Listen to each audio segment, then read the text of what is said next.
이 수요일 날 함께 예배당에 나오셔서 예배 드리시는 모든 분들을 주님의 이름으로 환영하고 축복합니다. 우리 옆에 계신 분들에게 잘 오셨습니다. 이렇게 한번 말씀해 주시겠습니까?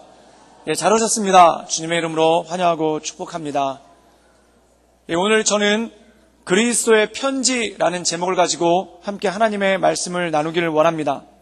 전에 석유회사의 그 임원으로 근무하시는 장로님과 이야기를 나누다가 그분이 저에게 이런 말씀을 하신 적이 있습니다. 그 회사에서 나이지리아에 주재원을 파견하고 있는데 원래 임기가 2년이라서 2년 후에는 한국에 돌아오도록 해줘야 되는데 지금 나이지리아에 나가 있는 직원이 5년이 넘도록 한국에 들어오지 못하고 있다는 겁니다. 그 이유가 뭐냐면 후임자를 보내야 되는데 아무도 나이지리아에 가려고 하질 않아가지고 후임자를 보내지 못해서 이분이 한 번 연장을 해서 4년을 있었는데 또 연장을 해서 5년이 넘어가고 있는데도 그 6년째 될 때 보낼 만한 사람이 없어가지고 이분이 철수를 하지 못하고 그렇게 계속 있는 경우가 있더라는 것입니다. 그래서 본사 직원들한테 이 나이지리아로 발령을 보내려고 하면은 다들 안 간다고 하고 또 심지어 어떤 사람은 회사를 그만두기까지 해가지고 이 직원들을 나이지리아로 보낼 수가 없는 거예요. 그래서 한 번은 공채 모집을 해서 나이지리아에 가는 것을 조건으로 해서 신입사원을 뽑기도 했는데 그런데도 지원하는 사람이 없고 또한 지원하는 사람 중에 갈 만한 사람이 없어서 결국 아무도 보내지 못하고 있다라는 그런 얘기를 하더라는 겁니다. 그래가지고 그분이 하시는 말씀이 이 사장님과 그것에 대해서 같이 이야기를 하고 있는데 이 사장님이 예수님을 안 믿는 분인데 장로님한테 그런 얘기를 하시더라는 거예요. 그게 뭐냐면 교회 다니는 청년들 중에 교회 다니는 젊은 사람들 중에 혹시 아프리카 선교사로 지원한 사람은 없느냐? 그럼 아프리카로 선교사로 지원한 사람 중에 혹시 우리 회사가 뽑을 만한 인재가 있으면은 그 사람을 아프리카로 보냈으면 좋겠다라는 그런 얘기를 했다는 거예요. 그래가지고 이 장로님이 저한테 오셔가지고 혹시 청년들 중에 아프리카 선교사로 헌신하거나 지원한 사람 중에 우리 석유회사에서 일할 만한 그런 조건이나 또한 전공을 가진 사람이 있다면 추천해달라라는 그런 얘기를 한 거예요. 그래서 회사가 그 교회 와가지고 구인을 부탁하는 건 하도 처음 있는 일이라서 저희가 또 수소문을 해봤습니다. 그래서 수소문을 해봤더니 그 교회에서 저희 교회에서 제가 먼저 섬기던 교회에서 운영하고 있는 그 선교센터에 선교사 훈련을 받고 있는 청년이 있는데 그 청년이 아프리카에 대한 비전을 가지고 기도하고 있고 또 마침 전공도 석유화학 쪽으로 전공을 해가지고 그게 맞는 거예요. 그래가지고 그 청년한테 제안을 해서 어차피 아프리카로 갈 건데 우리 파송 선교사로 가지 말고 그 석유화학 회사 파송 직원으로 가보시면 어떻겠는가라고 얘기를 했더니 그분이 좋다는 거예요. 그래서 그분을 그 회사에다 추천을 했는데 그 회사에서도 이 청년을 굉장히 마음에 들어 해가지고 이 청년을 신입사원으로 채용을 한 다음에 결국 나이지리아로 보내게 됐습니다. 그런데 얼마가 지난 다음에 그 장로님이 오셔서 이런 말씀을 하시는 거예요. 그게 뭐냐면 그 청년이 나이지리아에 가서 얼마나 일을 잘하는지 다른 것보다도 현지인들한테 너무 잘한다는 거예요.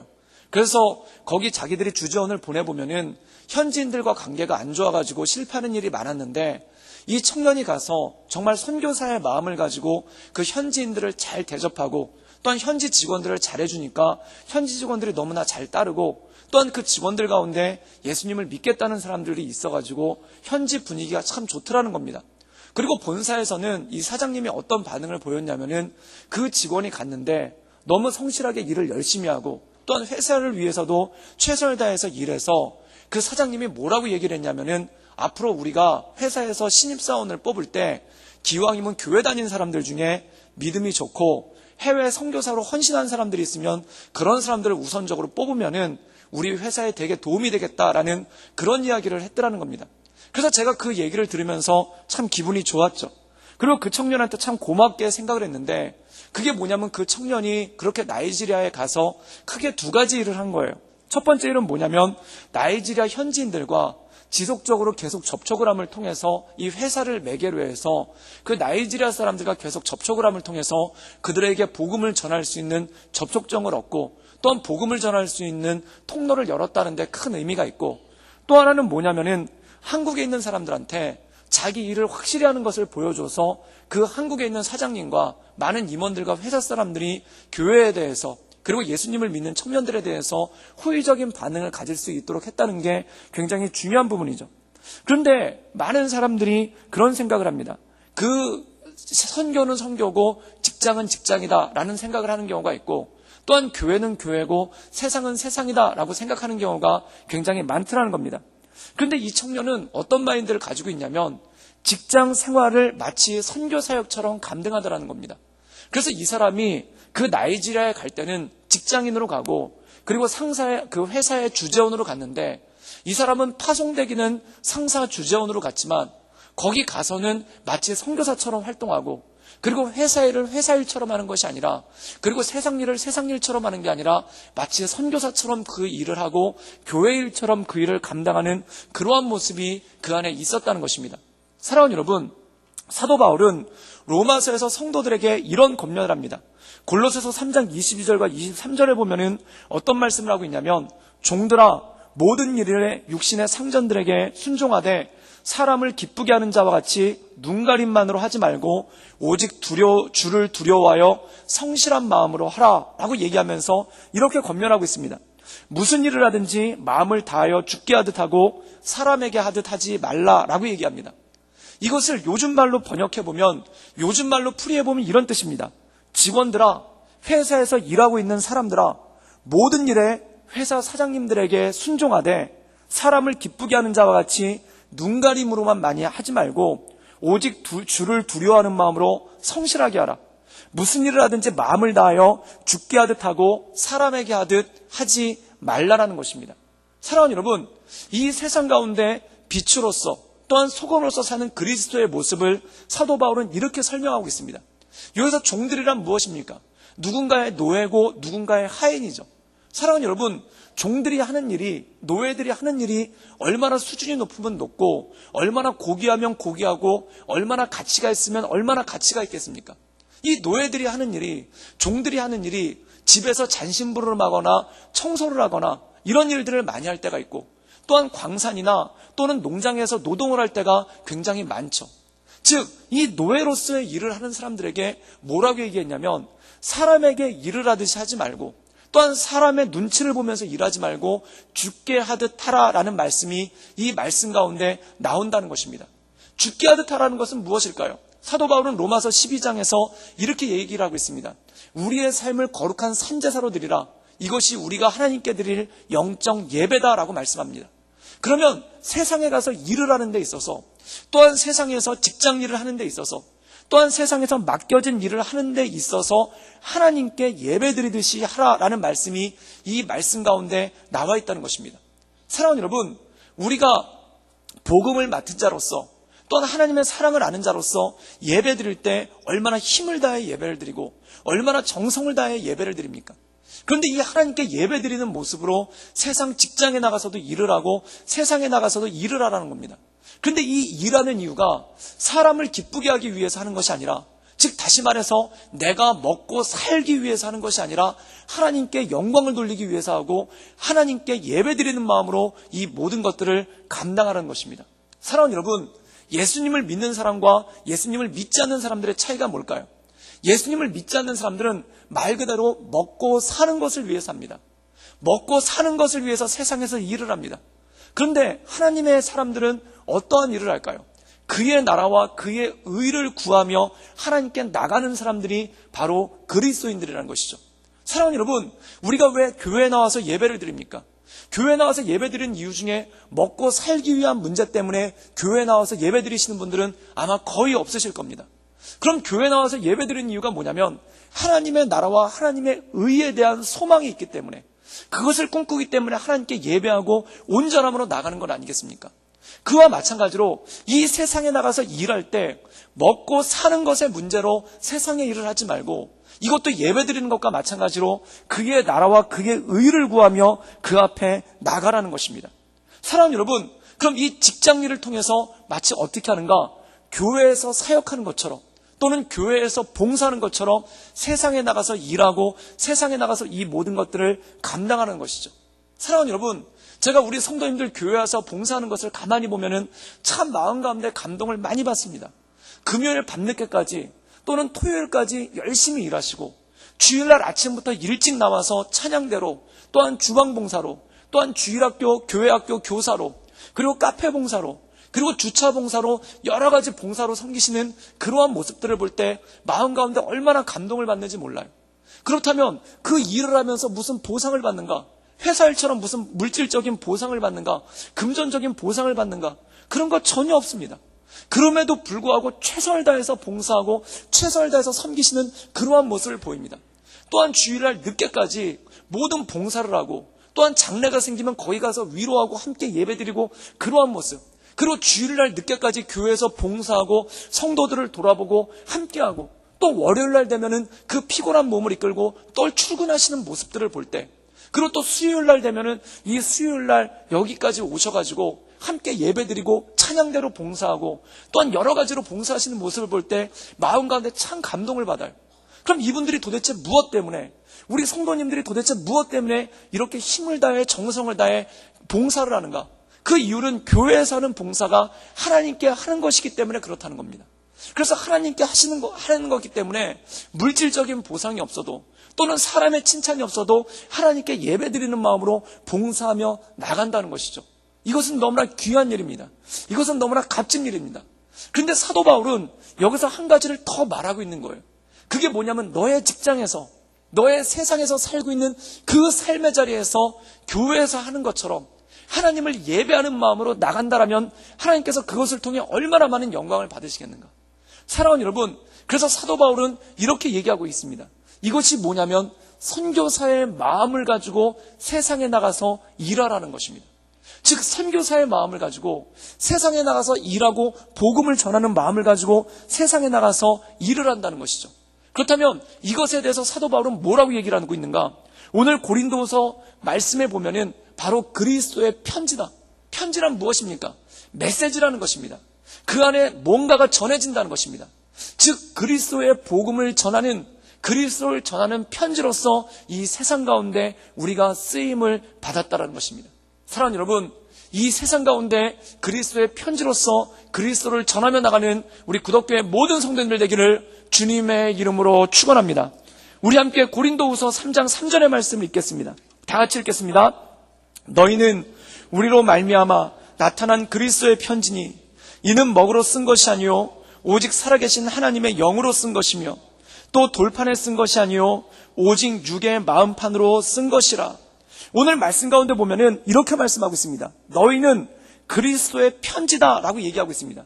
즉, 고린도 교회 교인들에게 뭐라고 얘기하고 있냐면 너희는 그리스도의 편지라는 것이죠. 여러분, 편지는 뭘까요? 메시지가 있다는 것입니다.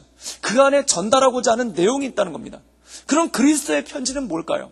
그리스도의 마음을, 그리스도의 뜻을, 그리고 그리스도의 생각을 세상 사람들한테 전하는 메신저로서, 편지로서 우리에게 사명이 있다는 것이죠. 그런데 뭐라고 얘기하고 있냐면은 이렇게 말씀하고 있습니다.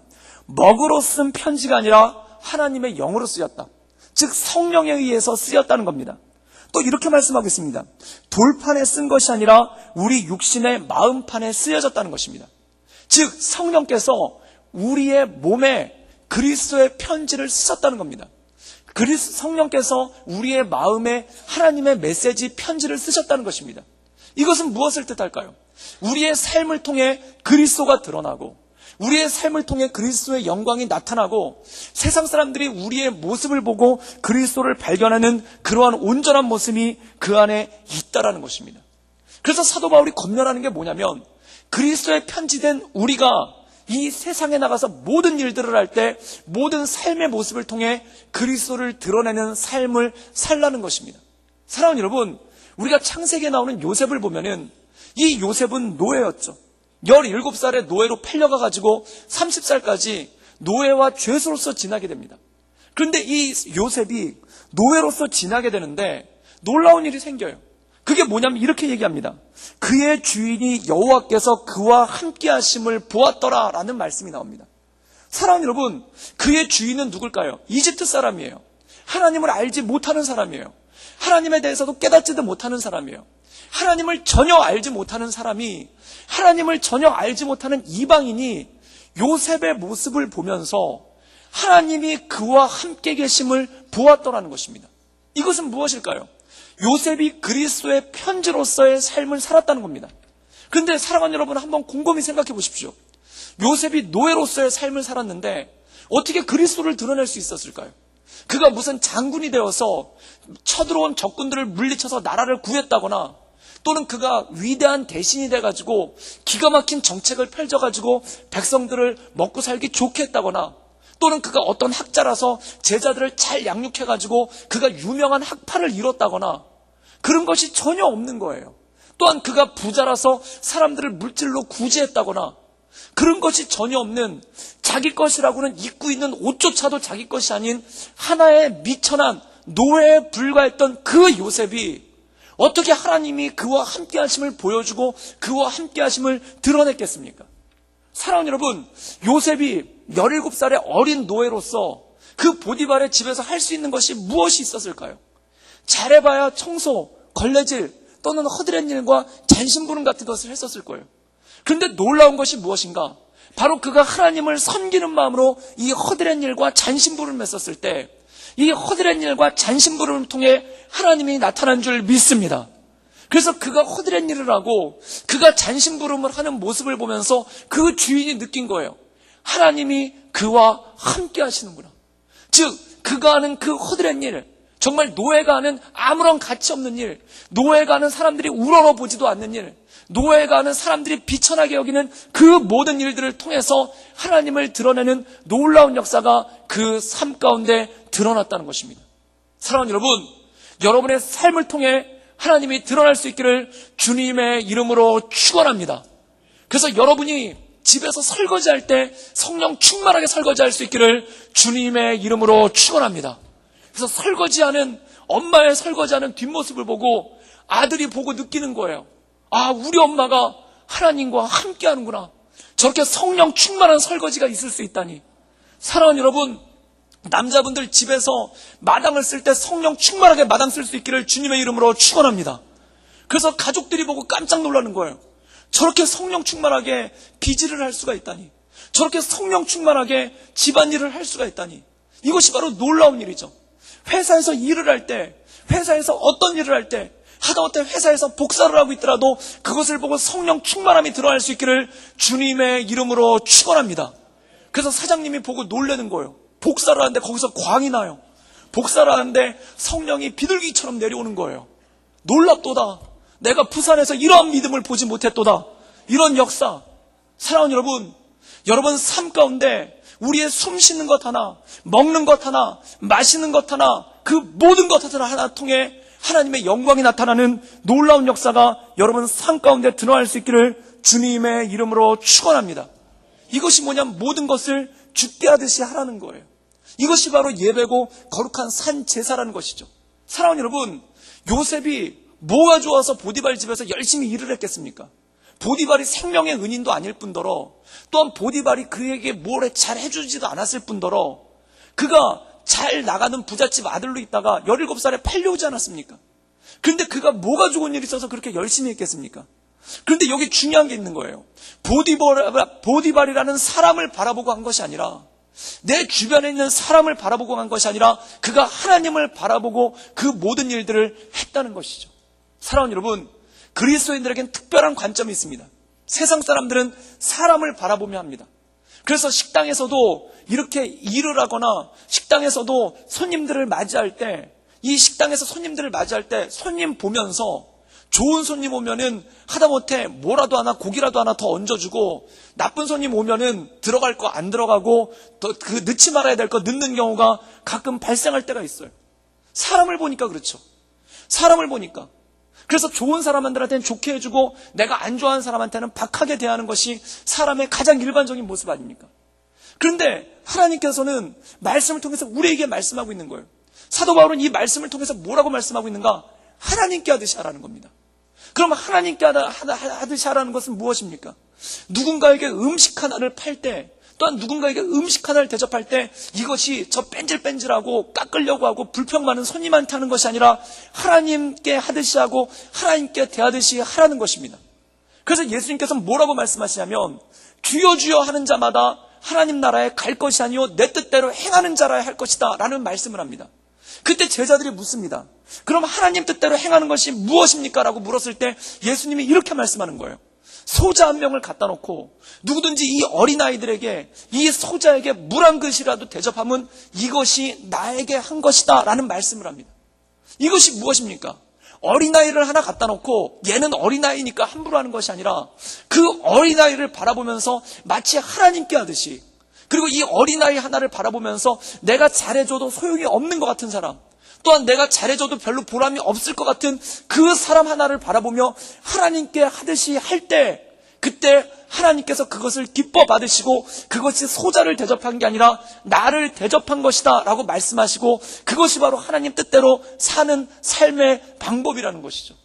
사랑하는 여러분, 우리 삶 가운데 모든 사람들을 대해서 예수님께 하듯이, 주님께 하듯이 할 수 있기를 주님의 이름으로 축원합니다. 그래서 어떤 집사님 한 분이 이것에 은혜를 받았는데, 그분이 교회에서 새가족팀을 섬겼다는 거예요. 그래가지고 교회에서 새가족팀을 섬겼는데, 이 새가족팀 섬기면 얼마나 잘합니까? 새가족이 오면 극진하게 하죠. 그래서 예쁜 컵에다가 막 향기 나는 좋은 막 이렇게 그 차도 해주고 그 위에다 모두 동동동 띄워주고, 그 다음에 하다못해 떡을 하나 주던, 이 과자를 하나 주던 예쁜 접시에다가 얼마나 예쁘게 차려가지고, 그리고 새신자가 앉히면은 굉장히 정성스럽게 대접하지 않습니까? 근데 이렇게 이분이 대접을 하다가 마음 가운데 그런 생각이 들었다는 거예요. 그게 뭐냐면, 우리 남편이 교회를 안 다니는데, 남편이 교회를 안 다니는데, 그런데 그 마음 가운데 두 가지 말씀이 주어졌다는 거예요. 첫 번째, 원수를 사랑하라는 말씀이 주어졌고, 그래서 원수가 줄이면 먹이고 목마르면 먹이라는 말씀이 하나 왔고, 또 하나는 뭐냐면 작은 소자 하나 대접하는 것도 하나님께서 기뻐하신다는 거예요. 그래서 이분이 어떻게 했냐면은 자기 남편을 갖다가 새가족 대하듯이 한 거예요. 그래서 새가족 팀에 가듯이 예쁘게 옷을 입으시고, 그 다음에 남편이 퇴근할 때를 맞이해서 마치 새가족을 맞이하듯이 맞은 거예요. 그래서 테이블에 앉히고, 그 다음에 거기다가 예쁘게 준비한 이 차를 갖다가 몰아다 동동 띄워가지고 올려놓고, 그 다음에 과일을 주고, 그리고 마치 새가족 처음 왔었을 때 이렇게 왜 질문하지 않습니까? 아유, 어떻게 오셨어요? 오늘 잘 지내셨어요? 이렇게 얘기하는 것처럼 그 앞에 앉아가지고 차를 주면서 질문했다는 거예요. 오늘 여보 회사는 어떠셨어요? 오늘 안 좋은 일은 없으셨어요? 기분 좋은 일이 있으셨나요? 이렇게 물으니까 남편이 막 당황을 하더라는 거예요. 그런데 그 다음날도 또 그렇게 했더니 남편이 가만히 보니까 별로 싫어하는 눈치가 아니더라는 거예요. 그래가지고 이 남편이 계속 그걸 차를 대접하고, 그래가지고 한 달을 갖다가 매일같이 그렇게 이 새가족을 섬기는 마음으로, 제가 그래가지고 여쭤봤어요. 명찰은 다셨냐고, 새가족팀 아무개라고. 근데 그것까지는 안 했대요. 그러면서 이렇게 대접을 정성스럽게 한 거예요. 그랬더니 이 남편분이 나중에 교회를 오신 겁니다. 그래도 교회를 와가지고 그 새가족팀에 갔더니 자기 아내가 하는 거랑 똑같이 그렇게 차를 대접하고 그렇게 음식을 대접하는 거예요. 그래서 이분이 집에 가서 뭐라고 그랬냐면, 다 교회에 와서 배워왔던 거구만, 이렇게 얘기를 하면서 그래도 좋아가지고 가더라는 거예요. 사랑하는 여러분, 교회에서 새가족 하나 오면은 그 한 영혼을 위하는 마음으로 얼마나 정성스럽게 대접합니까? 또한 그 한 영혼을 위하는 마음으로 얼마나 정성스럽게 대접합니까? 그리고 그에게 복음을 전하고자 원하는 마음으로 얼마나 정성스럽게 대접합니까? 그런데 만약 내 가족에게 그렇게 정성스럽게 대접한다면, 또한 내 가족에게 그렇게 최선을 다해서 마치 교회에서 새가족을 복음을 전하기 위해서, 예수님을 알지 못하는 사람이 교회에 나와서 예수님을 알고 예수님을 믿도록 그렇게 섬기고 그렇게 나간다면 얼마나 놀라운 역사가 가정 가운데 일어나겠습니까? 사랑하는 여러분 가정이 선교지가 되기를 주님의 이름으로 축원합니다.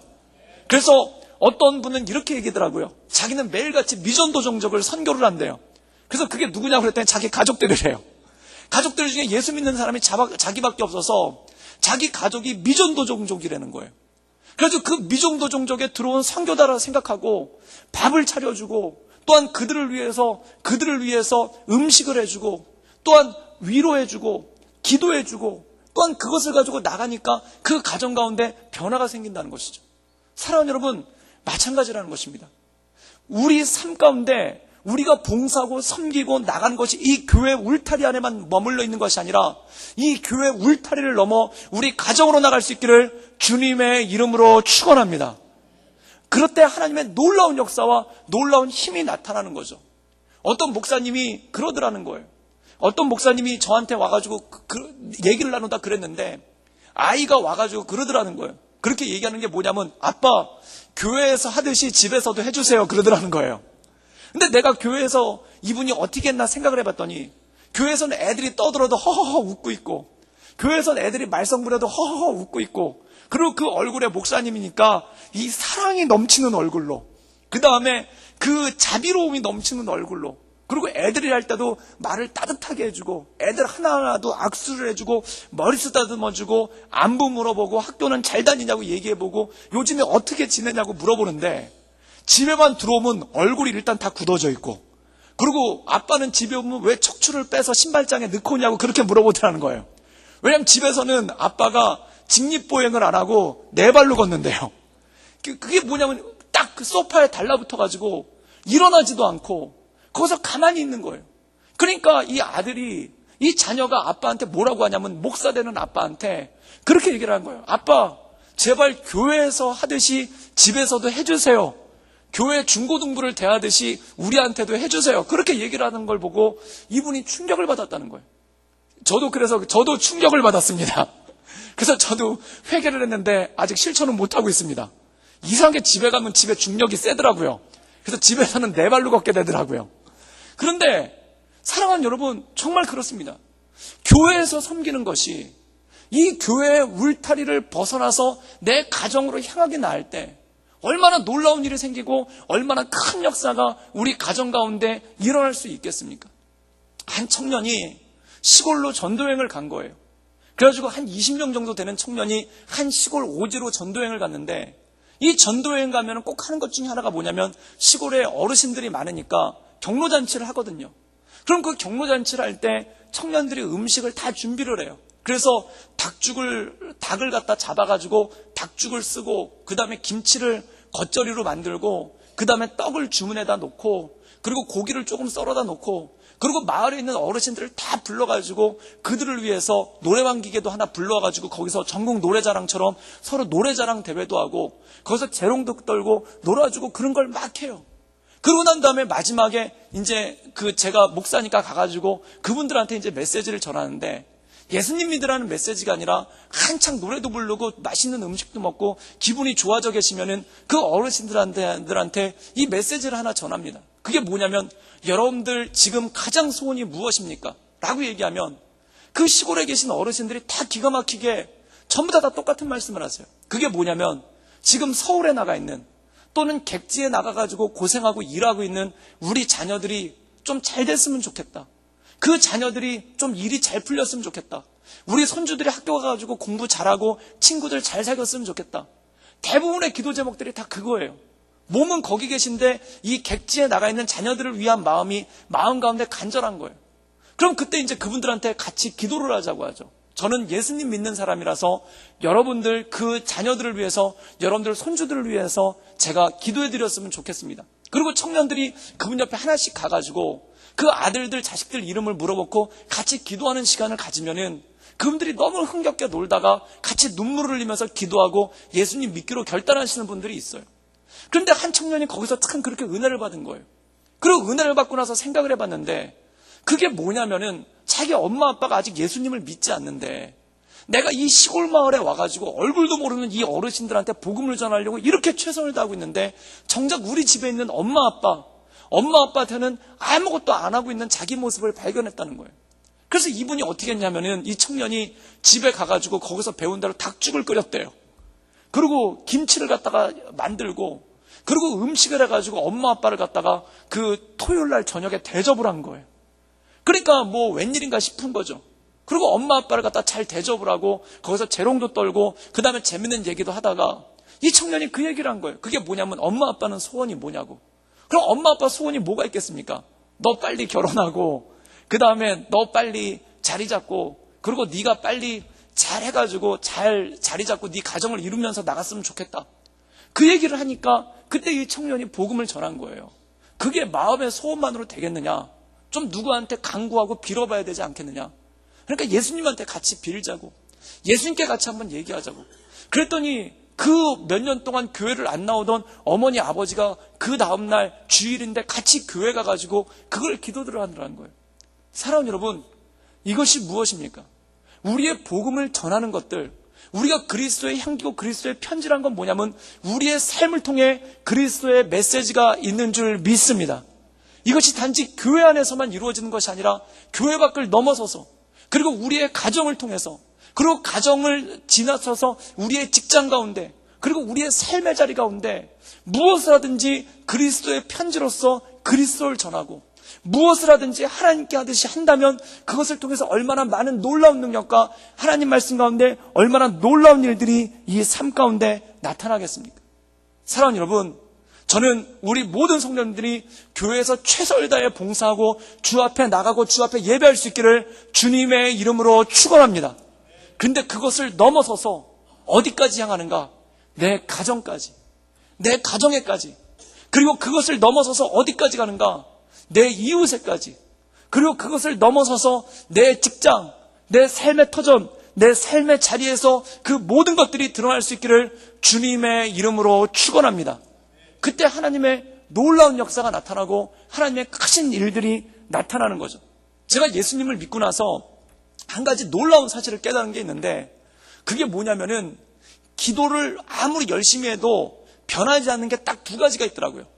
그게 뭔가 그랬더니 물이 변해서 하물며 포도주가 되는데 절대 안 변하는 게 두 가지가 있는데, 첫 번째가 음악성이고, 제가 노래를 별로 잘 못하거든요. 그래서 어렸을 때 노래를 잘하게 해달라고 3일 금식기도 한 적도 있어요. 그래도 안 되더라고요. 그래서 지금 그냥 용감하게만 부르고 있습니다. 그런데 노래는 아무리 기도해도 안 되는 것 중에 하나고, 또 하나는 뭐냐면은 이 원판불변의 법칙이에요. 얼굴은 안 변해요. 여러분, 얼굴 바뀌어달라고 기도하는 게 홍해바다가 더 갈라지기보다 힘든 일이더라고요. 홍해바다가 한 3번 갈라졌으면 갈라졌지, 갑자기 우리 얼굴이 이렇게 김태희 씨나 전지현 씨처럼 바뀔 가능성은 거의 없는 것 같더라고요. 그런데 이 얼굴이 원판은 안 바뀌는데 바뀌는 게 하나 있어요. 그게 뭐냐면 인상이 바뀌다라는 겁니다. 인상이 어떻게 바뀌는가? 귀엽게 바뀌어져요. 사랑하는 여러분, 여러분들 인상이 귀엽게 바뀔 수 있기를 주님의 이름으로 축원합니다. 예쁘게는 안 바뀌는데 귀엽게는 바뀌어요. 그래서 제가 놀라운 비밀을 깨달은 게, 목사님 너무 귀여우세요, 이 얘기가 뭐냐면 잘생겼다고 말하기는 딱히 하자가 많으나 딱히 나쁜 인상은 아니다라는 그런 뜻이더라고요. 그런데 이게 뭐냐면 우리의 인상, 얼굴 표정 있지 않습니까? 이걸 통해서 그리스도가 드러나고 그리스도가 나타난다는 겁니다. 사랑하는 여러분, 웃을 수 있기를 주님의 이름으로 축원합니다. 화난 표정이 아니라 웃는 표정. 이것이 뭐냐면 내 얼굴이 그리스도의 편지고, 내 삶이 그리스도의 편지고, 내 표정 모든 것들이 그리스도의 편지이기 때문에 그렇습니다. 사랑하는 여러분, 우리 옆에 분들을 바라보면서 한번 축복했으면 좋겠습니다. 당신은 그리스도의 편지입니다. 그럼 어떤 편지인가? 러브레터인 거예요. 여러분들 러브레터를 보낼 때, 여러분들 연애 편지 보낼 때 걷다 글씨 얼마나 예쁘겠습니까? 그리고 거기다 향기 나라고 향수도 뿌리고 예쁜 종이에다가 써가지고 보내지 않습니까? 마찬가지란 거예요. 우리는 그리스도의 무슨 요한계시록이나 저주와 심판의 편지가 아니라 사랑의 편지라는 거예요. 그럼 그것이 무슨 뜻인가? 우리를 통해 그리스도가 나타난다는 거죠. 저는 전에 저희 어떤 청년들이랑 같이 식당에 가가지고 이렇게 음식을 먹는데, 그 식당에서 일하시는 분이 저희한테 서빙을 하다가 그러는 거예요. 뭐라고 하시냐면, 어디서 오셨어요? 이렇게 얘기를 하는 거예요.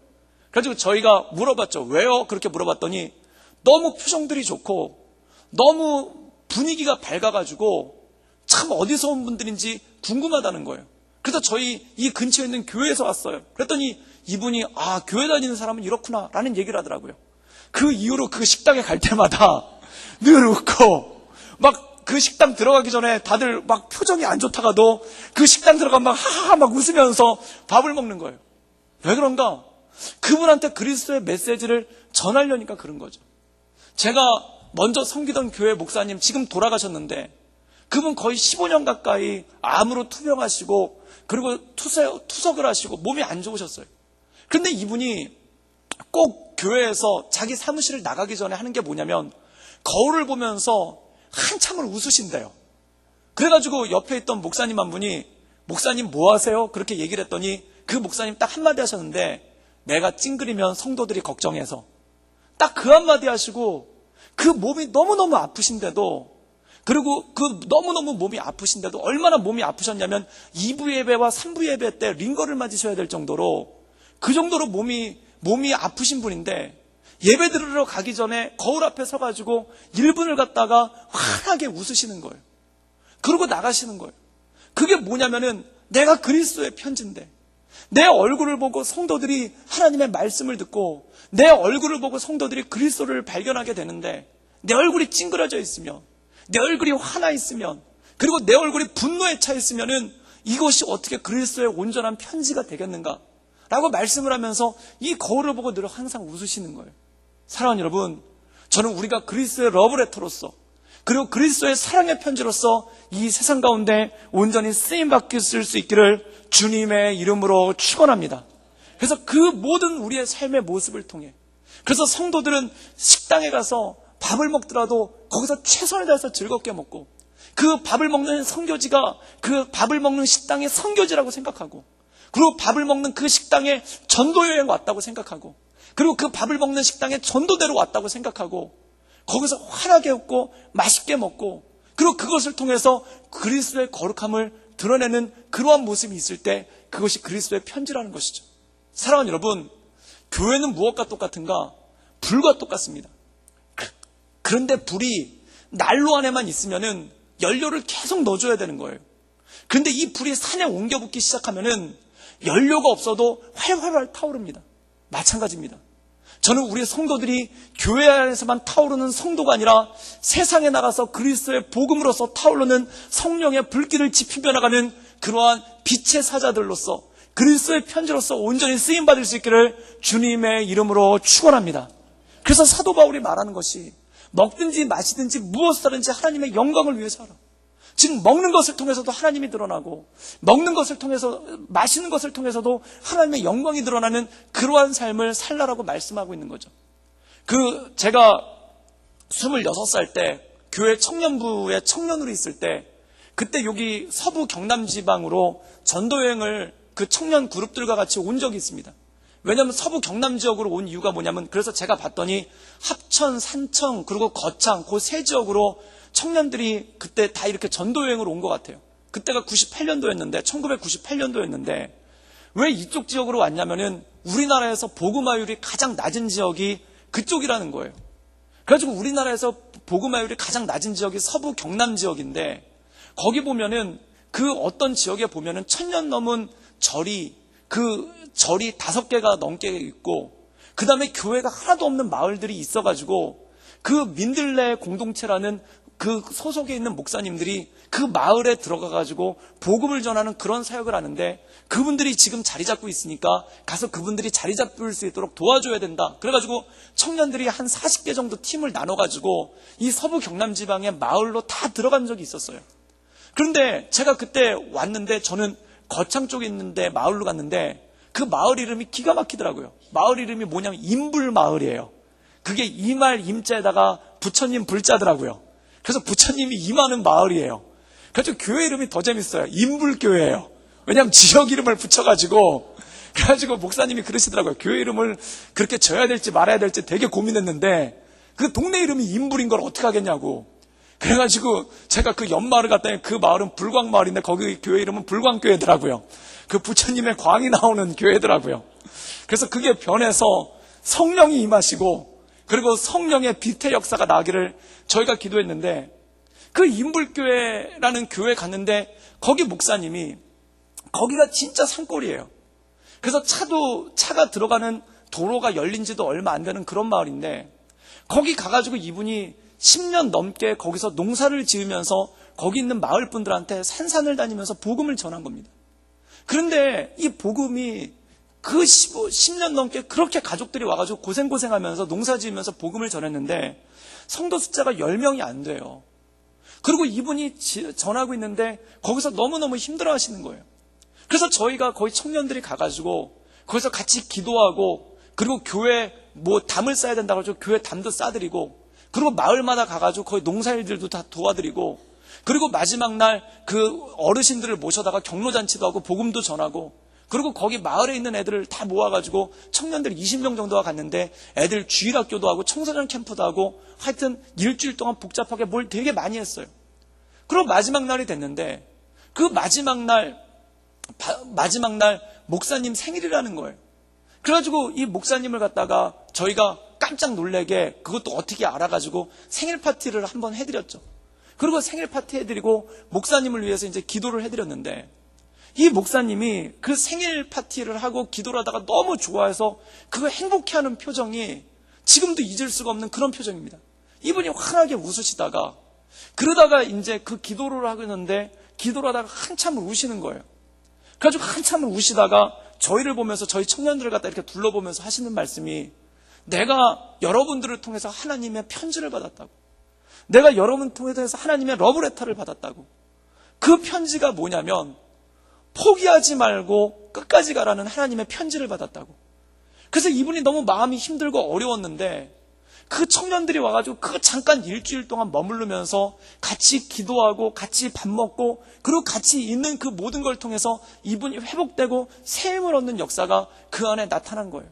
그래서 그때 청년들이 그 마을을 자주 방문하고 또한 휴가 때 그 마을에 가가지고 거기서 같이 일을 해드리면서 그 목사님을 섬기는 그러한 일들이 있었죠. 그때 제가 그것을 하면서 우리가 그리스도의 편지라는 것은 무엇을 의미할까요? 그것은 뭐냐면 서로에 대해서 서로 격려하고 위로함을 통해 그리스도의 편지를 전하고 하나님의 놀라운 일을 나타내는 그 역사가 우리 삶 가운데 있는 줄 믿습니다. 제가 우리 교회에 여러 가지 좋은 점이 있는데 그 좋은 점 중에 하나를 꼽자면은 뭐가 있냐면 우리 권사님들이, 우리 집사님들이 요리를 기가 막히게 하세요. 정말 잘하세요. 그래서 제가 부산에 온 지 얼마 안 됐지만 뭐 노회나 교회 행사가 있어가지고 다른 교회 가가지고 이렇게 밥을 먹어보잖아요. 우리 교회 그분들도 물론 너무나 잘하고 너무나 정성스럽게 하시는데 우리 교회에서 나오는 이 음식과는 약간 격이 다른 것 같습니다. 그래서 우리 교회에서 이렇게 나오는 음식은 되게 성령 충만한 것 같아요. 성령 충만한 밥이 나오고 성령 충만한 국이 나오고 그리고 성령 충만한 이렇게 음식들이 나오는 것 같아요. 그리고 이 작년에 우리가 노회 행사도 한번 했고 그리고 그 부산 노회도 우리 교회에서 한번 열었고 그 다음에 어제 이제 그 여전도회 연합회 총회도 부산 노회 여전도회 연합회 총회도 여기서 우리 교회에서 하지 않았습니까?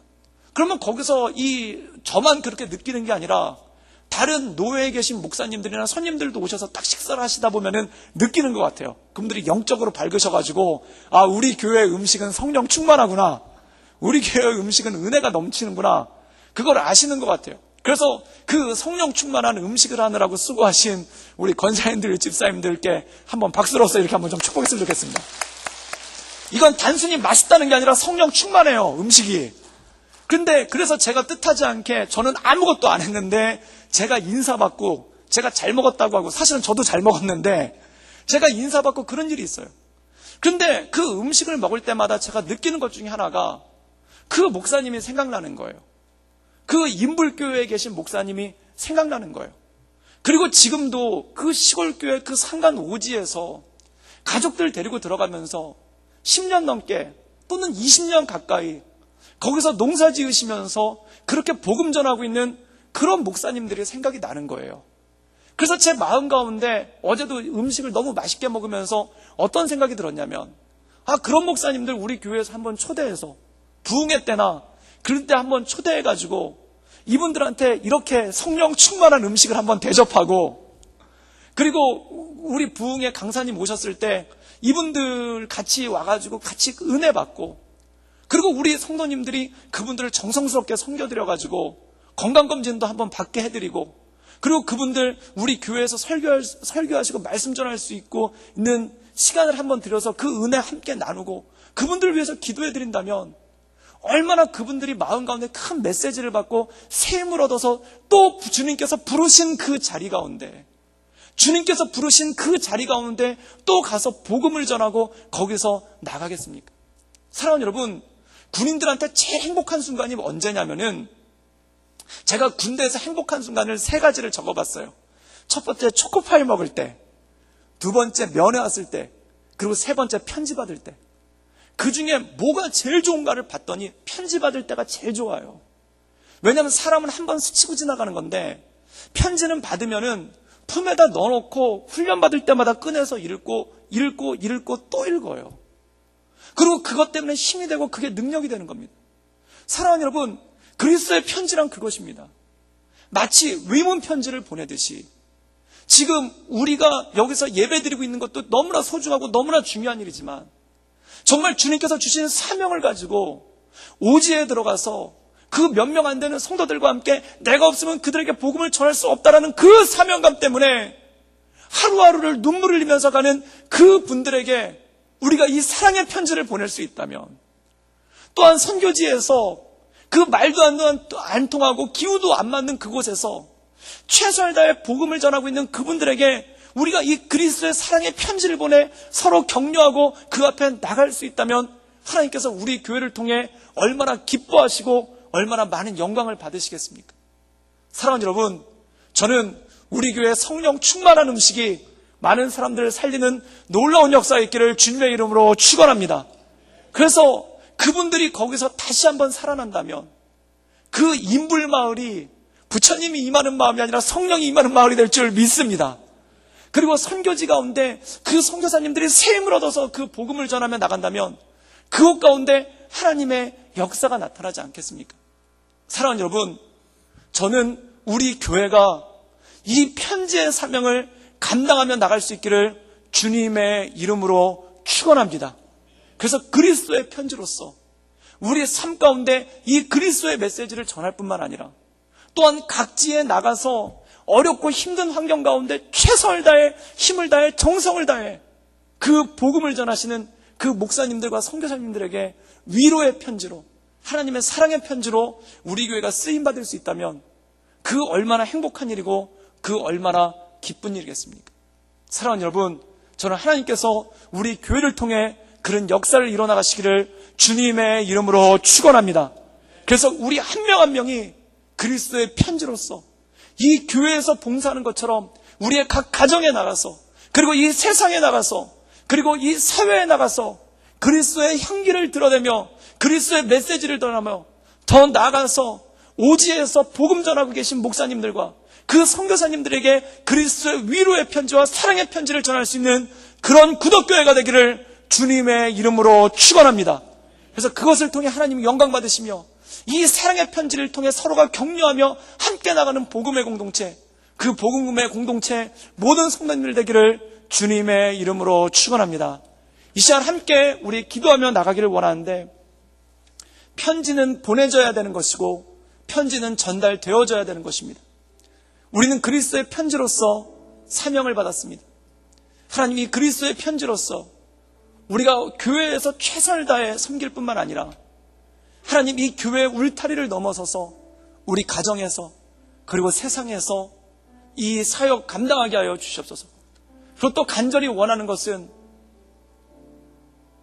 시골 오지에서 최선을 다해 하루하루 버텨가며 우리의 기도를, 또한 우리의 섬김을, 우리의 편지를 포기하지 말라는 하나님의 뜻으로 알고 하루하루 사역하시는 목사님들, 그리고 선교사님들, 그리고 그런 사역자들 계십니다.